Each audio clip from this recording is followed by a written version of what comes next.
అవును మామ, నువ్వు ఇంకా బతికే ఉన్నావా? నిన్ననే కదా నేను మందాగి చచ్చిపోతానని వాట్సాప్ స్టేటస్ పెట్టిన. మందు దాగి చద్దామని పోయినా మామ. మందు డబ్బా మూత తీసి తాగే ముంగట నాకు ఒక ఆలోచన వచ్చింది. ఏంటిది అది? ఇప్పుడు నేను చచ్చిపోతే పుష్ప 2 ఏమైపోవాలి, గేమ్ చేంజర్ ఏమైపోవాలి, అసలుకే మహేష్ బాబు సినిమా SSM 29 ఉంది, అదేమైపోవాలి.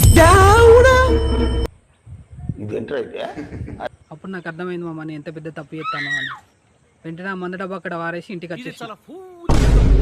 అమ్మ నాకు ఒక డౌట్, మనం చచ్చిపోయిన తర్వాత అక్కడికి పోతాం కదా, అక్కడ పోయినాక టీవీ పెట్టి రోజుకు ఒక సినిమా ఎత్తారంటావా? ఒక టీవీ ఏంటి మామ, థియేటర్లు, మల్టీప్లెక్స్లు, నువ్వు ఇట్లా పోగానే నీకు ల్యాప్టాప్ ఇచ్చి ఇంటర్నెట్ కనెక్షన్ ఇచ్చి నీకు నచ్చిన సినిమా చూసుకోమాట. అయితే నేను వెంటనే పోయి మందుగా చేస్తా మామ. పుష్ప 2, గేమ్ చేంజరు, SSM 29 అన్నీ అక్కడనే చూస్తా. ఇక్కడ అసలుకే టికెట్ రేట్లు ఎక్కువ ఉన్నాయి. ఉంటా మామ, బాయ్.